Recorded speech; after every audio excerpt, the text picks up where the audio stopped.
All right, good evening, everybody. Good to see everybody this wet evening. And I don't think anybody quite made it in without being wet, so that's okay. We're excited to be in the Lord's house, wet or not, right? And so that's a good thing. So it's great to see everybody out tonight. And we are finishing up with chapter 17 of Genesis. And we'll roll on over into chapter 18 tonight as well. But we'll be in chapter 17 of Genesis. We're going, I think this is where we stop, but if not, we're going back a little bit to verse 19. All right, we'll go to verse 19. I'm going to go ahead and open us up with a word of prayer, and then we'll get in Genesis 17, starting in verse 19. So let's pray. Father, again, we come to you tonight, and we are just thankful to be here. God, we made it here. Yes, it's raining, it's wet, it's just pouring down rain. But God, you gave us the blessing to be here, and we're thankful that we made it. And we're thankful to know that, God, you are in control no matter what. And so, Father, tonight, as we have come into your presence, we ask for a blessing that you would show us exactly what you want us to do, exactly what we need to do. Father, show us what we need to learn and apply it in our lives. God, help us to fellowship together and to worship together in all that we do. And God, we just ask all these things in Jesus' precious and holy name. Amen. All right. So, again, Genesis, back to the beginning. We're in the beginning, Genesis chapter 17, verse 19. In verse 19 through 22, and this is what it says in the New King James Version, 19 to 22. It says, "Then God said, 'No, Sarah, your wife, will bear you a son, and you shall call his name Isaac.'" He had just told him that Sarah was going to have a child, and he laughed, and he said, "Oh, just bless Ishmael." He said, "No, Sarah is going to have a son, and you shall call his name Isaac. And I will establish my covenant with him for an everlasting covenant, and with his descendants after him. And as for Ishmael, I have heard you. Behold, I have blessed him, and will make him fruitful, and will multiply him exceedingly. He shall beget 12 princes, and I will make him a great nation. But my covenant I will establish with Isaac, whom Sarah shall bear to you at this set time next year." Then he finished talking with him and got up, and God went up from Abraham. So, several things going on there. First of all, like I said, we just got through talking about God was telling Abraham that he was going to establish the covenant through the child that his wife would bear. And he literally laughed because why? He was, at this point, almost 99 years old, and his wife was 97-ish, somewhere around in there. And God just said, "You're going to have a child." Now, if you're that age and I told you that, you would laugh. There's no way. She'd passed the childbearing age. She was no longer, she had already gone through the change, through menopause, right? All of this had already happened. So possibly, it's not possible to be able to have a child, of course, he thinks. And all this is happening. He said, instead of trying to do that, why don't we just bless Ishmael? God said, no, no, no. I told you before, this is how the covenant's coming. This is how it's going to be. I am going to bless Ishmael, and I am going to make him a mighty nation with 12 princes underneath him. He is going to be blessed, but not the covenant that I have for you. And so he's letting him know that to make sure he understands that it will be his wife that will bear this child. It will not be through this one that he had through the affair with the handmaiden. Okay. Now, when we think about this and understand this, I want you to understand today who that is. The child that God gave Abraham and Sarah at that age, Isaac, that lineage became Israel. Okay. And that is the nation of Israel and all of the ones that are in there today. And Ishmael and the nation that he had with his 12 princes became the Arab nations. And so when we see today all the fighting that goes on over there between the Jewish people and the Arab people, it didn't start today. It began all the way at the very beginning between Isaac and Ishmael. And so all of this that we see, understand, is still going on. God did bless the Arab nations. They are a mighty nation. And he did bless Israel, a mighty nation. And he said that there would be many nations that come through Abraham, in which we know that it did. So, as we continue on from there, I want you to look at verses 23 through 27. 23 through 27. And it says this, the New King James. It says, so Abraham took Ishmael, his son, all who were born in his house. Hang on. Yep. I got, there we go. So Abraham took Ishmael his son, and all who were born in his house, and all who were brought with his money, every male among the men of Abraham's house, and circumcised the flesh of their foreskins that very same day. As God said to him, Abraham was 99 years old when he was circumcised in the flesh of his foreskin. And Ishmael, his son, was 13 when he was circumcised in the flesh. That very same day, Abraham was circumcised, and his son Ishmael, and all the men of his house, born in the house or bought with money from a foreigner, were all circumcised with him. So that was a lot going on there. So when we think about this, that very same day when God said, the covenant is going to be with you, and he had told him the sign of the covenant was going to be the circumcision.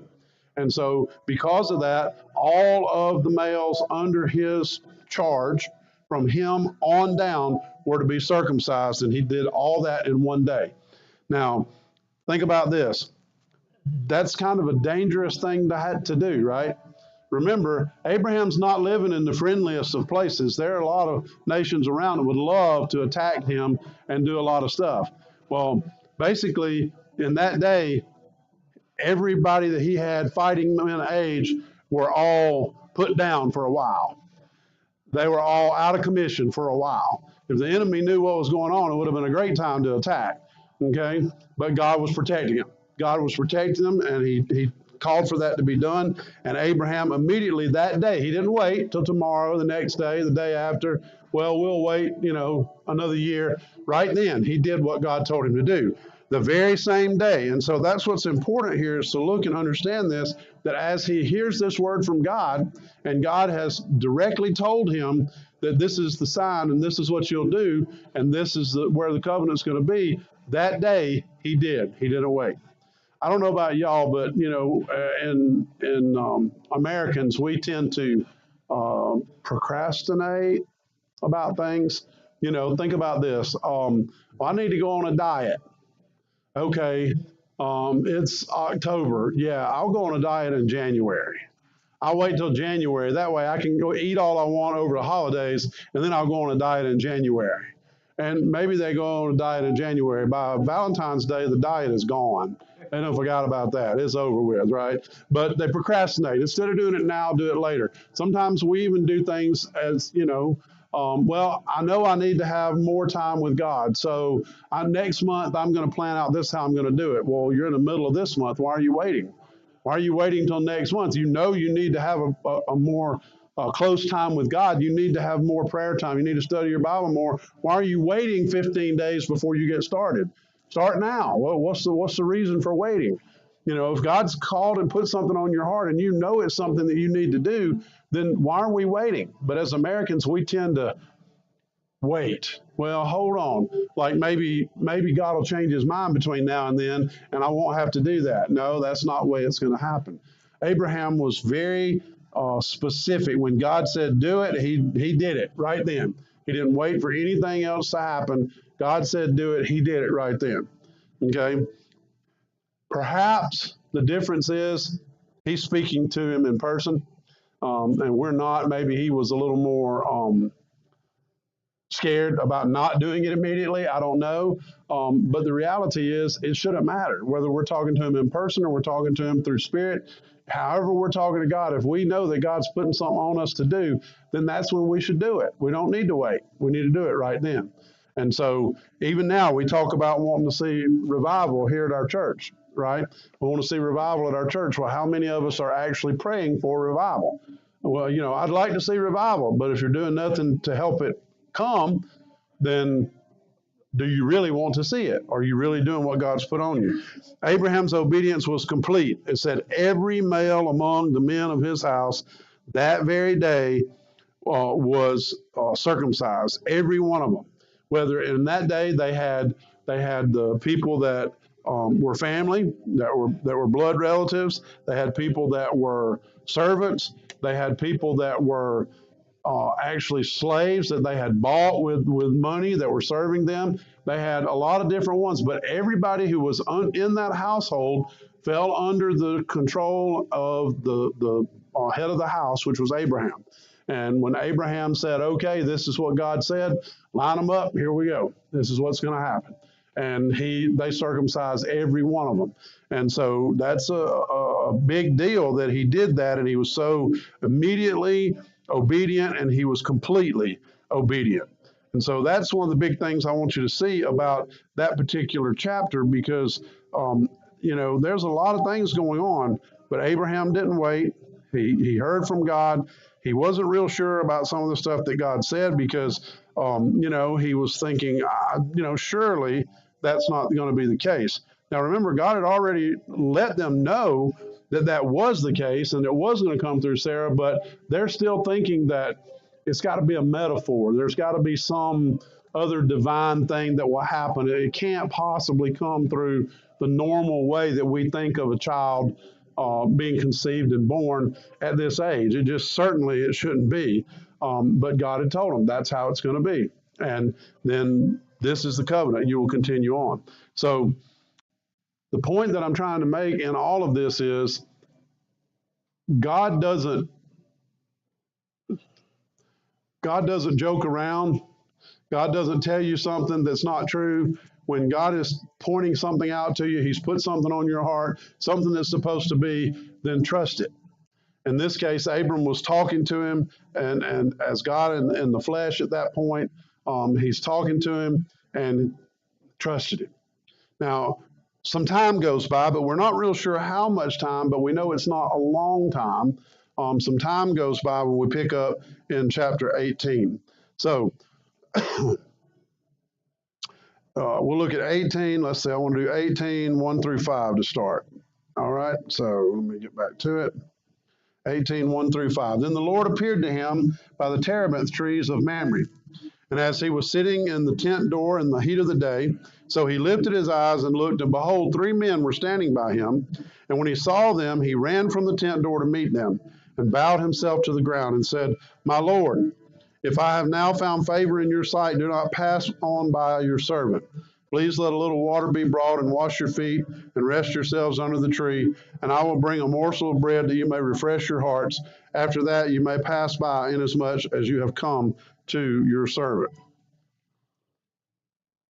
So he's sitting there resting, relaxing, in the heat of the day, trying to stay cool, and all of a sudden he looks up and he sees 3 men. Didn't see him walk up, didn't see whatever, he just looked up and there they were. So that tells you something right away. He looked up and there's 3 men just standing there. Where'd they come from? He didn't see them coming from afar. He didn't see them walk up. He didn't hear them ride up on horses or camels or anything. He just looked up and there they were. And immediately when he looked up and saw them, he recognized the Lord. And he says, Lord. Immediately he recognized that one of them was the Lord. Now, one thing what we don't know, and the Bible never tells us, is that we believe, based on the way the scripture reads, that each time that he saw God, he saw him in human form. Okay?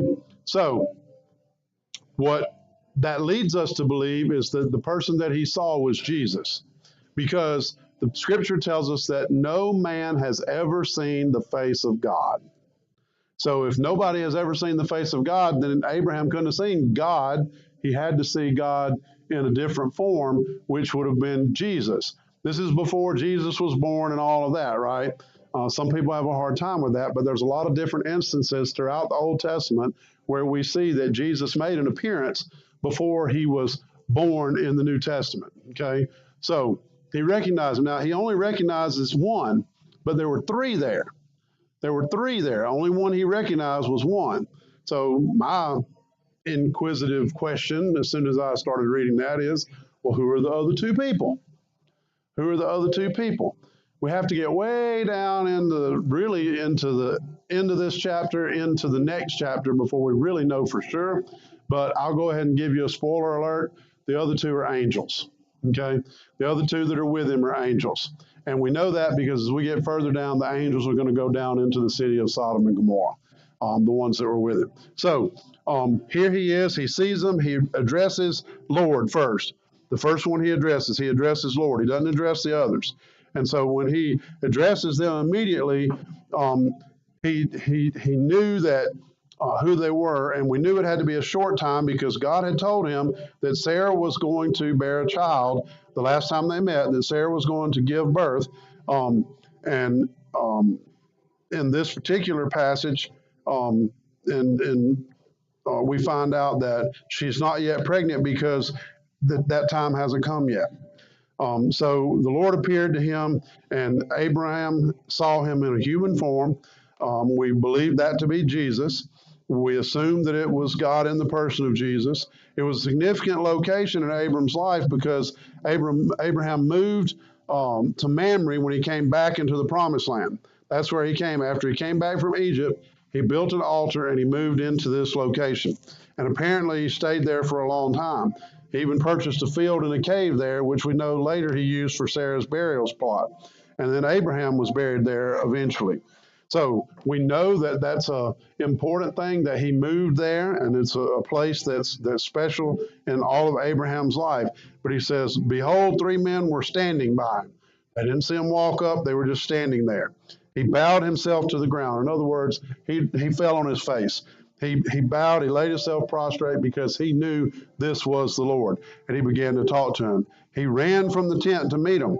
He didn't sit back and wait for them to come on over to him. He ran to meet them, and he began to offer hospitalities. Now, it was customary during that day for people to offer hospitalities when travelers came by, but the things that Abraham did were even above and beyond normal hospitalities because he knew how important this was. So, all of this has happened. He's excited. Here he sees the Lord and some angels with him. He's addressing them. He's getting ready to extend these hospitalities to him. And then we're going to move on to verses 6 through 8 and see what happens next. So in verses 6 through 8, it says this. So Abraham hurried into the tent to Sarah and said, quickly, make ready 3 measures of fine meal, knead it, and make cakes. And Abraham ran to the herd, took a tender and good calf, and gave it to a young man, and he hastened to prepare it. So he took butter and milk and the calf which he had prepared, and set it before them, and stood by them under the tree as they ate. So he went and got all this done, and he stood there while they ate. Notice he didn't say, and he sat down and ate with them. He didn't eat any of the stuff that was done. All that was prepared, and he was giving it to them. This was something he was giving as recognition of who this was. And so he's basically giving an offering. He's giving it back to God, and the angels that are with him are taking part in it. He gets all this ready quickly. He doesn't take time and go, hey, why don't y'all stay and have supper with us? We're going to eat in a couple hours. No, this was, let's run and get it done. It took some time to get it all done, but he was rushing around, getting everything done as quickly as he could. And then once it was done, he stood by as they consumed what was prepared for them because he just wanted to be in their presence while all that was happening. So he hurried around. He did everything. He ran in. He got Sarah doing stuff. He ran out. He picked out the animal, got it prepared. Everything was done. And so all of this, he was hurrying to get everything done. So they're eating, they're having their food and their drink, and all of this is going on. And then suddenly something else happens. So let's look at verses 9 and 10. Verse 9 and 10 says, then they said to him, where is Sarah, your wife? So he said, here in the tent. And he said, I will certainly return to you according to the time of life, and behold, Sarah, your wife, shall have a son. So in the previous passage, he told him that Sarah was going to have a child within a year. Now he's saying, I'm going to return within the time of life, which is 9 months, is basically what he's talking about. So we know that it was approximately only 3 months from the time he first appeared to this time. So he said, I shall return to you according to the time of life, and behold, Sarah, your wife, shall have a son. Now, Sarah was not snooping at all. Sarah was listening in the tent door, which was behind him. So They're telling Abraham this, and of course, you understand in that day, women were not invited to have conversation with the men. Women were left in the house, all those things, unless they called for them to come for some reason, they were not invited to come out. So they're having this conversation. And Sarah knows there's something special going on here. And so she wants to hear what is going on. She wants to know what's being said. And so she's standing in the doorway, listening to everything. And so he's saying, Sarah, your wife, will have a son. Now, it seems like that even though God has repeated this process to Abraham twice in a relatively short time, they still believe that somehow it was going to come through some miraculous something that didn't involve the normal process of conceiving a child and having a child and all of that. They still just didn't really, even though they'd been told a couple of times in a short period of time, this is what was going to happen, they still had some idea that they believed that there was going to be a son. They just didn't believe that God could take two people at that age, that, as Abraham said at one point, as good as dead, and allow them to have a child and raise this child. So they were really struggling with that. God repeated this promise to them. He told them all about it, and so we struggle with it. They struggled with it, but they continued to listen. Look at verses 11 and 12. 11 and 12 says this. Now we just saw Sarah was listening at the tent door which was behind him. Now Abraham and Sarah they were old, well advanced in age, and Sarah had passed the age of childbearing. What that means when it says she'd passed the age of childbearing is that she was already menopausal. Okay? So we know, because we understand how the reproductive system works, that once a woman is in menopause, she's not able to become pregnant. So she had passed the time of childbearing, past the age of childbearing. Therefore, Sarah laughed. These next two words are important. Sarah laughed within herself. Sarah laughed within herself, saying within herself, after I have grown old, shall I have pleasure, my Lord being old also. How is that going to happen? She's saying, I've gotten old. How is this going to work? We're too old. We can't even do that anymore. So how is this going to happen? This is not something that can happen. And she laughed within herself, and she said all of that. And we're going to find out what happened after that. But she's looking at this whole process, and she's saying, it's not possible. I mean, I believe God said He's given us a son. Somehow He's going to do it. The first time they thought, well, it must be that we have to figure out a different way, and it'll be through a surrogate, so to speak. And so she gave him her handmaiden and said, you go with her, and God will give us a child through her, which He did have a child that way.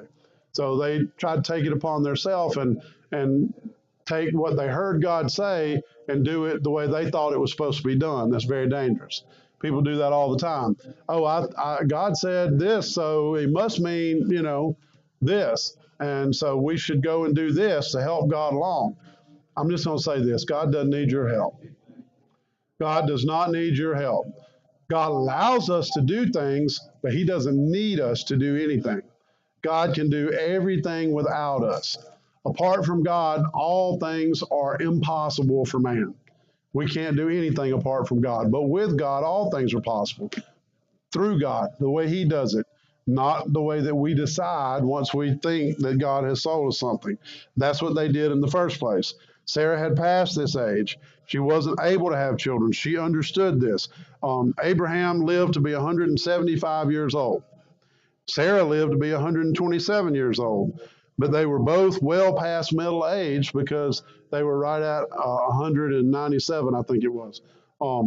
And so they're well past middle age. They were only going to live, that many more years. So they were past middle age, and they understood, hey, this can't work.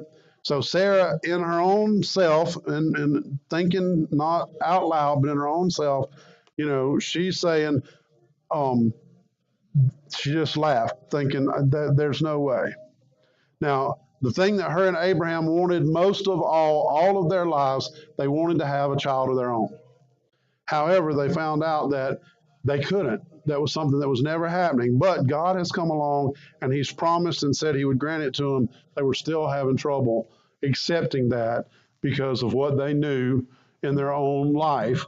And they were saying, I just don't see how it's possible. There are so many stories of how God has done the impossible in people's life. I just don't see how it's possible. There's no way it can't happen, but yet somehow it did. Somebody, has lost their job. They're about to lose their house. They don't have any money. They're struggling with everything. They don't know how in the world that this can be taken care of. They've already tried to get loans. They've already tried to do whatever, and they just can't get anything. And they see there's no way. And they're praying about it, and they believe that God has said, I'm going to take care of it, but they're saying it's just not possible. And then suddenly they open the mailbox and money came from somewhere they weren't expecting. Or they get a notice from their utility company that says, oh, we made a mistake and you got 2 months credit on your bill. Or the mortgage company suddenly says, oh, since you've already paid this much, you can skip the next payment. Whatever it is, all of a sudden, all these things happen, and they're not coincidence. They don't just happen accidentally. God did that. God gave them that opportunity. God prepared it for them. And so even though we don't think that God can do things, sometimes we're just doubtful about it. God is greater than anybody's doubts. Okay? God is greater than any of that. Sarah said, as old as I am, shall I have pleasure? Basically, what she's saying is, we're too old to have sex. We're too old to that point. We can't even do that anymore. And God has said, yeah, you're going to have a child and you're going to have it naturally, the way that I intended for it to happen. She's saying, I'm too old for that. That can't happen. So she's laughing within herself because she's saying, I know that's not going to work. Well, let's see what happens next, 13 through 15. 13 through 15. And the Lord said to Abraham, remember, Sarah laughed within herself. Then the Lord said to Abraham, why did Sarah laugh? Can you imagine Sarah behind the curtain? Why did Sarah laugh, saying, shall I surely bear a child since I'm old? And then this question, is anything too hard for the Lord? We could ask that question tonight. Is there anything too hard for the Lord? And everybody's going to say, no. Anything too hard for the Lord? No. And then we turn around and go, well, that's not possible. This can't happen. That's what we don't believe what we said. Is there anything too hard for the Lord? No, nothing is too hard for God. Should He choose to do it? If He chooses something, He can do it. There's nothing that's too hard for Him. But do they really believe it? The question is being asked not to Sarah, but to Abraham, because Abraham was responsible for Sarah. Sarah laughed, and Sarah said this, and so the Lord is saying to Abraham, is anything too hard for the Lord? And then He explains, at the appointed time, I will return to you according to the time of life, and Sarah shall have a son. She will have a son. But Sarah denied it, saying, I did not laugh, for she was afraid. And He said, no, but you did laugh. You did laugh. And so when we look at this and we see that, a couple things happened there. She laughed inside herself and nobody heard it, but the Lord knew. And then when the Lord pointed it out and said, there's nothing too hard for God. I can do anything. And then Sarah said, she's come out of the tent now, stuck her head out, but I didn't laugh. He said, oh, but you did. There's no question. You did laugh. You can deny anything you want, but you did laugh. And so the laughing wasn't the problem. Abraham laughed when he first was told. The problem was when she came out and denied that. That's when she sinned.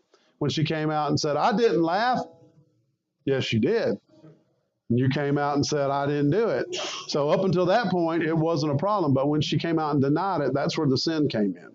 So we sometimes wonder why they make such a big deal about Sarah laughing, but don't seem to make a big deal about Abraham laughing. Well, it all boiled down to what she did after, the way that she handled that, okay? And so we look at that, she did laugh. He said, at the appointed time, I'm coming back. He didn't take the promise away, even though she sinned that way, but he responded by telling her, maybe you don't believe, but you're going to see. You're going to see. Is anything too hard for the Lord? God's going to demonstrate nothing is too hard for God. He can triumph over everything, even weak faith. And that's what they had, was weak faith. But he can even triumph over weak faith. And so the Lord said to Abraham, so we understand that God dealt with Abraham, not Sarah, because Abraham was the head of the house. So he dealt directly with Abraham. And he said, this is what's going to happen at the appointed time. That's another problem that we have following God.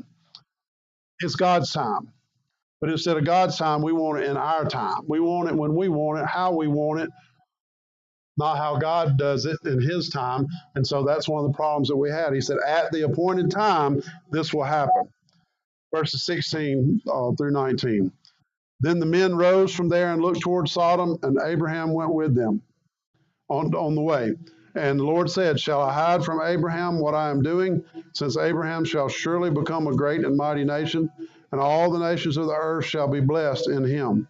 For I have known him in order that he may command his children and his household after him, that they keep the way of the Lord to do righteousness and justice, that the Lord may bring to Abraham what he has spoken to him. All right. So a couple things. He's told him that he is going to have a son. He's told him that the son was going to come at the appropriate time. All of the things that were supposed to happen. He's chastised Sarah and talked to her a little bit. Now everything is finished, and he is getting up from the place where he's sitting, and he's leaving. He's getting ready to leave. And so as he's getting ready to leave, he begins to walk away, and Abraham walks with him. Why is it that Abraham walks with him? Well, Abraham walks with him because it was customary in that day, as someone left, you would walk with them for a little ways as they went away.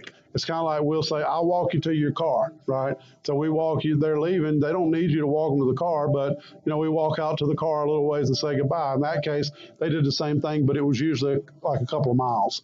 They'd walk with them, and then they'd see them on their way, and they'd come back. So Abraham was walking with them. While he's walking with them, then God says this, should we tell him what we're going to do? Should we tell him about this? He asked himself a question. He didn't do this because he didn't know what to do, or he needed to think about this process. He did this, and he asked himself this question to reveal to Abraham what he was thinking. Also to reveal to the readers later on in Genesis what he was thinking. So it's a revelation for others to see. He says, shall I hide it from Abraham? Why? Because he was about to do something that was he was about to destroy Sodom and Gomorrah, completely destroy them. He says, should I tell him? Why does it matter necessarily to Abraham? Well, if you remember, his nephew Lot is down there with his family. They're all living down there. So he's got family down there. God says, shall I hide it from him? Because of what God would bring from Abraham, a great and mighty nation, and he was going to be a leader, God determined to reveal to Abraham what he was going to do. He decided to do that. He opened it up, and he told him eventually what's going to happen. He wanted to make sure that he told him that because he was going to be a leader. He was going to have to lead nations. He was going to have to deal with things that was going on within the nations. He was going to have to deal with the groups of people within the nation that weren't doing what they were supposed to be doing. So he was going to have to deal with a lot of things. And God said, look, there's the right way, there's the wrong way. If you're doing things that are not right, they have to be dealt with. And he's showing Abraham that right up front. As a leader of the nation, these are things you have to keep this in check. You have to keep this in check. So we want him to understand that, and we want him to see that because the judgment of the Lord is true and righteous, and all those things. He wanted him to know what was happening. He didn't do it just to satisfy Abraham's curiosity. He did it to prepare him as a leader later on. Look at verses 20 and 21. And the Lord said, because the outcry against Sodom and Gomorrah is great, and because their sin is very grave, I will go down now and see whether they have done according to the outcry against it that has come to me, and if not, I will know. So God didn't just say, hey, I heard a rumor that this was happening, and so I'm going to go down here and destroy the nation. But I'm going to go down and see for myself. Did God know? Yeah, God knew. Again, this was for Abraham more than it was for God. It was for Abraham to understand. Don't just take an accusation that somebody made and then act on it. Find out for yourself. Find out for yourself. I'm going to go down there and I'm going to see. And if in fact the things that have been said against Sodom and Gomorrah have happened, I will dole out the punishment. If those things haven't happened, then I'll know. And then I'll find out who was making those rumors, who was saying those things, and I'll deal with it. God knew all of that, but he's showing Abraham how, as a leader, that he needs to deal with these situations. Because guess what? If Abraham's going to have all these people underneath him, all these things going on. And one of them comes to him and says, Father Abraham, this person did this to me, or this person went and did that, and oh, well, then he must be punished. But did they do it? Did they not? You know, of course, they're not going to lie, right? I mean, no one's ever had two children and one child come and tell the parents that the other child did something that, in fact, they themselves did, right? You've never had that. They never blamed it on somebody else. No child ever blamed, they got in trouble and said, well, it wasn't me, he did it.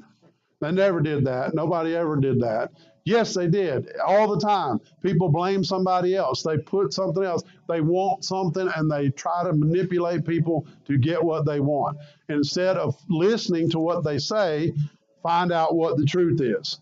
And that's what, as a leader, that's what you have to do. And that's what he's teaching Abraham. You've got to find out the truth. You can't do anything until you find out the truth. But if I find out that it's true, oh, there's going to be a lot of things that will happen. Right? There's going to be a lot of things that will happen. And so he goes on in 22 through 26, and that's probably where I'm going to have to wind up tonight, but let's see. 22 through 26, and it says this. It says, then the men turned away from there and went toward Sodom, but Abraham still stood before the Lord. Abraham came near and said, would you also destroy the righteous with the wicked? Suppose there were 50 righteous within the city. Would you also destroy the place and not spare it for the 50 righteous that were in there? Far be it from you to do such a thing as this, to slay the righteous with the wicked, so that the righteous should be as the wicked. Far be it from you. Shall not the judge of all the earth do right? So the Lord said, if I find in Sodom 50 righteous within the city, then I will spare all the place for their sake. So Abraham is saying, hey, look, what if you go down there and it's true? But everybody down there is not doing that. Now, he's thinking of Lot and his family, right? He's thinking, surely Lot and my family are not doing these terrible things that are down there. So, God, would you destroy the whole city, even if there are people that are doing the right thing? What if there were 50 people within that city that were all doing the right thing? You're going to destroy those 50 people with the ones that are doing the wrong thing? Surely the judge of all the world is not going to do that. And God said, if I find 50 people that are righteous, I'll spare them. If I find 50 people that are righteous, I'll spare them. The men turned away. These are the angels that turned away and headed into Sodom, but Abraham starts pleading the case. He pleads the case. He talks to God about all this, and he's kind of playing it all out. Look, now think about this. That's kind of bold, right, of Abraham to start having this conversation. He knows who he is. He understands he's the God of all the nations. He even says, you're the judge of all the earth. He knows all of that, yet he's bargaining with him saying, surely you wouldn't destroy everybody if there was any that were righteous down there, right? Surely you wouldn't do that. And God agrees with him. God agrees with him. He goes through all this. He goes through this whole process, and he says, if I find 50 people that are righteous there, I will spare the city. I won't destroy the city if I find 50 people. God already knows there's not 50 people that are down there righteous. He already knows that. But again, he's teaching Abraham. He's teaching him, right, if you go down there and you find that there are a group of people that are righteous and they're doing the right thing, then don't punish the entire city if some of them are not doing the wrong thing. Don't do that. You have to weigh it out. You have to see how everything goes and go from there, and see exactly how that is. Um, so let's see if I can go ahead and finish this out. 27 through 33. Then Abraham answered and said, Indeed, now I am but dust, and ashes have taken it upon myself to speak to the Lord. Suppose there were 5 less than the 50 righteous. Would you destroy all of the city for the lack of 5? So now he's bargaining even further. First he said, if there's 50, I won't destroy it. He said, what if there's only 45? What if there's 45? So he said, if I find 45, I will not destroy it. But he didn't stop there. He spoke to him again and said, suppose there should be 40 found there. So he said, I will not do it for the sake of 40. So he's got this pattern going, right? He's getting it down. He's whittling this thing down, so he's still working it.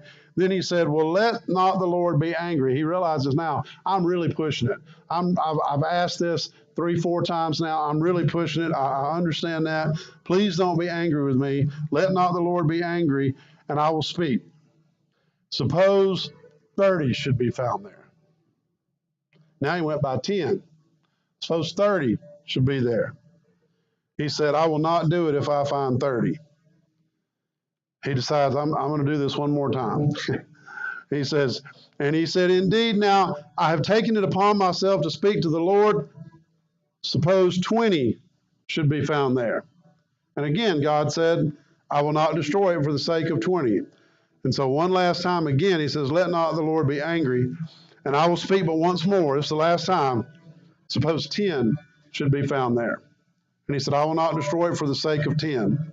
So the Lord went his way as soon as he had finished speaking with Abraham, and Abraham returned to his place. So God said, that's enough. We're at 10. He went on his way. Abraham went his way. But Abraham got where he wanted. Why? Because he thought surely that Lot and the people around Lot, surely there's 10 people down there that are not doing the wrong thing. There's got to be 10 righteous people down there. My nephew and his family are there. Their friends, there's at least 10. Surely there's got to be 10. And so he left and he went away, and Abraham went and returned to his place. So in all of this that we see, there's a lot of things going on. God is teaching Sarah and Abraham a lot of things, but at the same time, he's also helping them to see not only in their own life, their faith they need to have in that, but then he's teaching Abraham also how to be a leader of the many nations that he's about to give him. He's teaching them how to do what he needs to do. He's showing him that as he prepares to deal with the evil that's going on in this city. And so he's teaching Abraham how to deal with these things as he continues as mighty. Because he told him, you're going to have a son, but he'd already told him, you're going to be the father of many nations. It's not just going to be one son. You're going to have many nations under you. There's going to be a lot of people under you. And so he's teaching him how to do that. Then he can in turn teach his son how to do the very same thing. All of that can be taught the same way. Okay? Just one quick little thing. Does anybody know what the name Isaac means? Anybody? God told him to name his son Isaac. Isaac means laughter. Isaac means laughter. Both Abraham and Sarah laughed. It means laughter, and it can mean joy. So, interesting the way God does that. Okay? So, lots going on there, a lot to unpack. Read through it again. Look over that again.